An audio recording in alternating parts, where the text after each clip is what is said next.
323. What's up? What's up, Fred? Man, What's up? hey, man, this young kid is He's brilliant, sharp. man. I He's had to sharp sit than a here, motherfucker.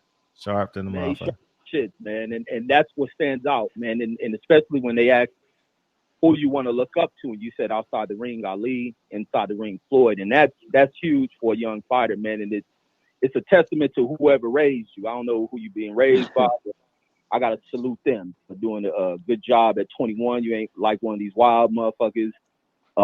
You have an opportunity going pro, chasing the money. It's almost like a, a, a star athlete who can bypass his second year of college going straight to the league, but he's pursuing other things, looking for a plan B and things like that. So that's brilliant on your part. But also, like with your boxing knowledge, your understanding of the history, who are you taught by, and who is your trainer? What are their history in the game? My my current trainer is K Karoma. Y'all should be familiar with him. Every time he got a fighter on Top Rank, they love to talk about him on ESPN and stuff like that. But That's the my current, trainer. yeah, that's Shakur trainer. Yeah, that's Shakur trainer. That's Jared Hurd trainer currently. And but who's my boxing mentor? Shakur Stevenson. Definitely Shakur Stevenson. Like nobody else but Shakur Stevenson is definitely my boxing mentor. And Mm. he's the one that keep me grounded, humble, because he's a world champion. He already been to the Olympics, and he's still like a up and coming professional fighter too. So it's like he's still humble too, you know. So it's like seeing him still being humble, being a world champion, and doing all the things that I'm looking forward to doing in the future. You know, it just keeps me. It makes me feel like I have no choice but to stay humble because Mm. I'm not doing nothing but being the greatest amateur fighter I can be right now, which is just amateurs. You know what I'm saying? It's just amateurs. Even though I'm a great fighter and people look at me differently, but it's still I'm only amateur. I'm not doing much yet. I still got a long way to go. So salute Shakur for real, for real. That's definitely like my brother. Man, that's what I'm talking about, man. See, I like that brilliant shit, especially from younger brothers, and many of us can be like that, man. So hopefully you're mentoring other folks, and y'all can continue to pass down those lessons and being, brothers to other brothers who come up behind you. Because even when you think kids ain't watching, they watching you, Yep. just like you probably watch others, man. So I think that's very important. Salute to your family, your coaches. Salute to you on your career. Don't let shit change you. Stay on that journey, that path that you on of not only focusing on how being great on the inside, but also on the outside of that ring. And man, and also, man, looking at do you ever kind of play out the whole business side of things, and how do Damn, you that's look at funny. the I was about to lead into that. business aspects? Yeah, I'm gonna jump off right after that. I'll hit No, that take your after time. I was just saying. I was just gonna go ahead. Right. Well, my Instagram name is Business Keyshawn. Hmm. So honestly, like it's self-explanatory, but yes, I definitely look into the business. Like a lot of times, well, it was one time me and Shakur was talking. He was like, "Bro, I ain't gonna lie, bro. You way better than me when it comes down to the business, the boxing, the business side in boxing." Because he was like, when I was getting ready for the Olympics, Shakur was saying this. I was getting ready for the Olympics. I ain't really know nothing about the business or who I was gonna sign with or nothing like that. I was just worried about the Olympics. But he was like, with you kind of already like really know the business and you know like who you probably want to go with and you know stuff ahead of time basically. And he was like, you just way better than me and stuff like that. And not only that, you still managing to fight amateur and look great fighting. It's not distracting you or nothing like that. So he was just basically like applauding me for stuff like that. And I was just like, yeah, bro. I was like, I feel like I had to know the business because I Mm. couldn't jump into something that I knew nothing about. What sense does that make? Like that's just how I felt. Like I couldn't jump into my future career not knowing nothing about it. That don't make no sense to me.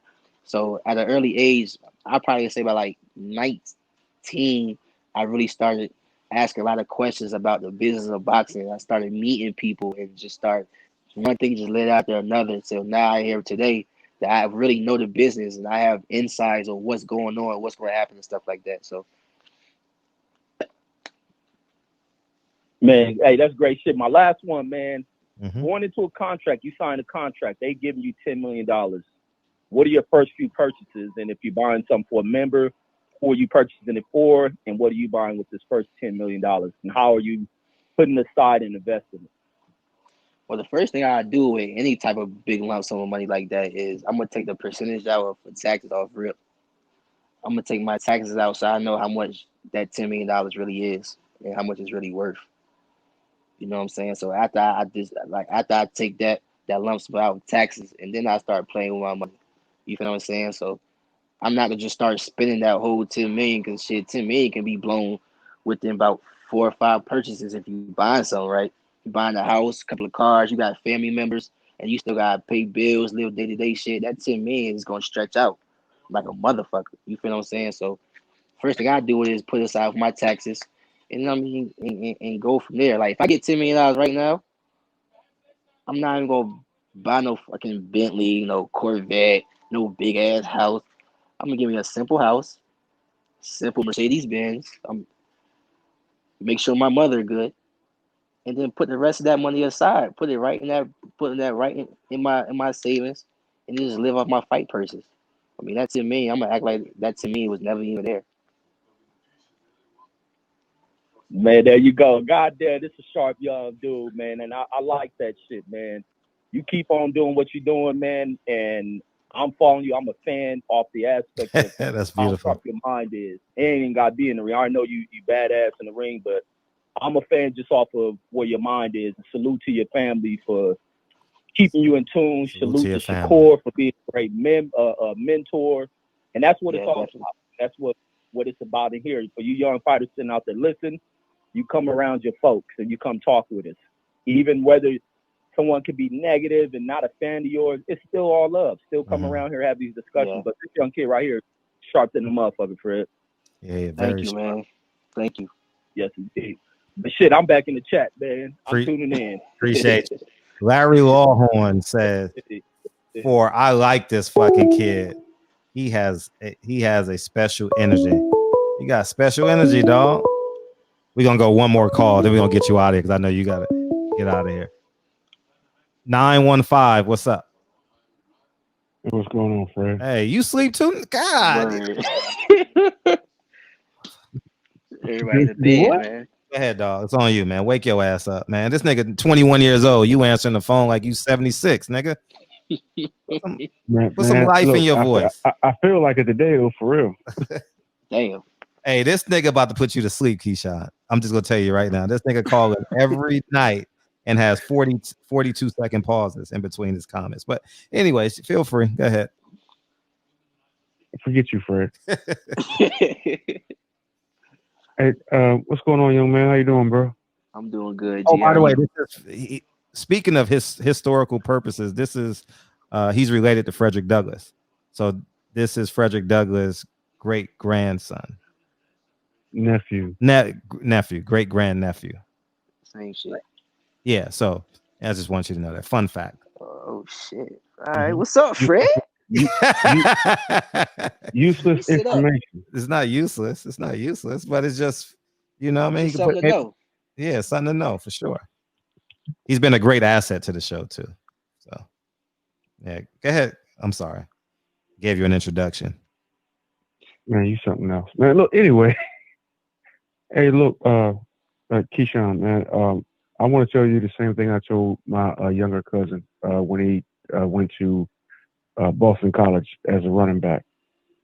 You know, when you get to the place they try and get to, when you get to the place called there, so to speak, that you're going to get a lot of people that's going to come around you, that's going to, you know what I'm saying, expect, you know, certain things out of you and stuff like that. You only got a small group of people in all of our lives, all of us, even us, you know what I'm saying, old niggas. We only got a small section of folk that we have any type of loyalty to. You know what I'm saying? It might be mom and dad, it might be grandma, you know what I'm saying, or you know, something like that, or whatever. But then you got the other group of people who are only coming around you because they see or feel like they can get something out of you. And stay vigilant. young brother. And on that aspect, don't waste your money on hangers around. You know what I'm saying? The proverbial entourage, uh, because obviously you going places, and a lot of people are going to see that, and they're going to try to cash in. And I told this to I tell this to my own family. I tell this to anybody that I come across, like in a position of yours. And like I told damn, I forgot his name already. Young brother about to turn pro. Earlier, he was on H Money's platform, and I told him, I said, hey, look, man, when you get your money, when we get them big fights, and you get that multi-million-dollar check or that $1 million check, judging from what I already heard you say, I know you just said you're not going to do it. Go buy the big chains and the. Don't save her, Keyshawn. Don't save her. I ain't saying I ain't about no big chain now. Our ancient brothers back in the Bible times, they was rocking big chains and big earrings, and that go way back. Ain't nothing wrong with rocking no chain. But go ahead, man. Well, look, my heritage comes from Moors and Berbers. So, my lineage ain't no stranger to no gold. You know what I'm saying? Black folks are associated with gold. You know what I mean? That's why when I hear a white person say, well, why he got that big gold tooth in his mouth? For the same reason why you came to our country and tried to take it. You know what I'm saying? So, when you talk about like investment stuff like that, man, I saying like hospitality is a good investment. You know what I'm saying? Buy you some franchises. You know what I'm saying? People come see your fight. Where they gonna go after the fight? They're gonna hit up the all night McDonald's. Buy that. You know what I'm saying? Buy some McDonald's. We can plug that after the fight. Hey, look, there's McDonald's around the corner. I own that. We got McDoubles on sale. Go over there. You know what I'm saying? Get paid twice. Or shit, multiple times. But there's a lot of traps that that are set out there for young black brothers. And all I'm saying, brother, is stay vigilant. You know what I mean? Get in the ring, do what you gotta do, take care of your money. Paul Williams is a real good example of taking care of your money. Before Paul Williams got hurt, Paul Williams had property. Well, he still got it. He's got property. He does the same thing that Fred does. He put his money in a position to work for him. One of my elders told me when I was a young kid one time, he said, the difference between a rich man and a poor man? I said, a rich man got money. He said, no. A rich man's money works for him. A poor man works for the money. So I just want to just say that, man, good luck. I'll be watching along with everybody else. And God bless you. Thank you, man. God bless you too. All right, brother. I appreciate you. My final question: any historical people you look up to? Any people from the past, like you saying, like outside of boxing? Yes, outside of boxing, sure. Hell yeah. Okay. Okay. Kobe Bryant, man. Kobe Bryant. Man, I damn near cried. Yeah. But real niggas don't cry. Nah, but seriously, like that was my face thing. That was my first favorite athlete. Wow. Like seeing him play, he was just unstoppable to me. Like he was just unstoppable to me. Of course, I was watching the 24 Kobe Bryant. Had to do my research and found out he was number 8 too. But man, Kobe Bryant, man, Kobe Bryant. That's definitely like one of my favorite athletes. Period. Yeah, Kobe Bryant was special. See, I had a chance to watch him from his first shot to his last shot, literally, and For real. Man, just a phenomenal athlete. Phenomenal. We're done with the call. We're gonna get this. We're gonna get him out. You gotta get up. What time you getting up running tomorrow? Man, I I gotta get up at 6:45, but I'm gonna get up at 7. Man, we appreciate you coming in here, man. And tell Coach K. Coach K still got that 202 number, right? That nigga won't. He don't know who I am personally. So tell He got Shakur and Coach 202 K. number. He probably changed his number. I don't know. I He got a lot going on. I got an old number on him.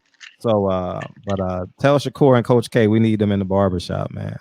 And any last words, man? Keep your money. I'm just gonna say this, man. I've seen so many fighters go broke, and fighters always come to me when they get desperate. You know, like for real. I've helped a lot of fighters out in terms of I've given fighters loans. I've helped them out on their contracts. Just being 100 with you, being 100, and make sure from start to finish, you know everything that goes on. You have the right to ask the network, how much is this fight worth? You don't have to listen to your promoter and say, because the promoter is taking shit off the top. You know what I mean? You can literally walk into the network and be like, how much are we paying for this fight? You know what I mean? And work from there, you know? So, yeah, we wish you well. But any last words you want to say? Because I know you got to get the hell out of here because we can stay on forever. But please come back in a couple months, please. Now I can come back anytime you have me back. Yeah, appreciate it. But shout out DB3, man. DB3, Davis brothers, and it's 3 of us. So shout out DB3, my 2 other brothers, Keon, Kelvin Davis. Kelvin Davis actually about to make his pro debut.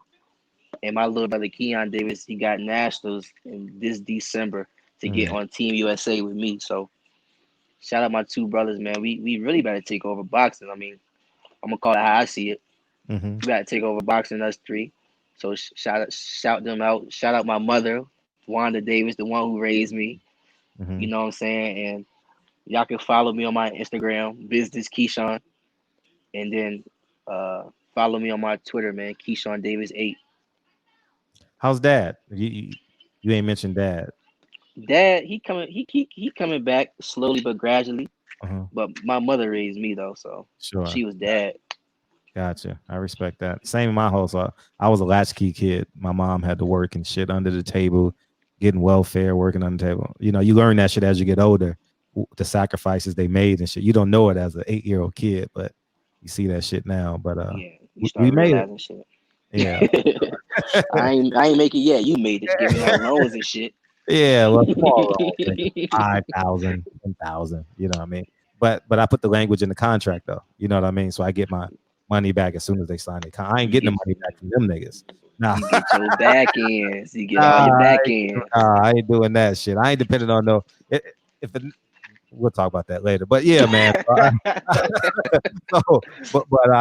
Man, we appreciate you coming in here, dog. And please come back in a couple months, man. You know what I mean? Maybe December, January. Let us know how you're doing. You know what I mean? This gonna be your core fan base. You know what I mean? So definitely. I appreciate that, man. I come back anytime. Like I said, you have me. Oh, I will. And, I'll definitely. Off record, man, hit me in my DMs, man. We gotta talk. I got some questions I need to ask you. Okay, for sure. I'll be glad to ask you. For sure. As best as I can. Appreciate you. Appreciate you. How many miles you running in the morning? 5? I got a spar early in the morning. Oh, that's easy though. That's easy because you're so far advanced. So you know you can use the ring, and you know. Man, that's the hard part is getting out this damn bed. That's the hard part. Yeah, true that. I ain't no morning person, but once I get my coffee, I'm great. Yeah. Appreciate you, big homie. Yes, sir. All right, one. Appreciate you, man. Keyshawn Davis. Keyshawn the Great. Oh, we've got it. Keyshawn the Great. How's that? Keyshawn the Great. But anyways, man, we're going to rock back. We're going to make an immediate, abrupt turn, left turn. And it was just announced that all this shit is mute now, but we still going to go over it. You know what I mean?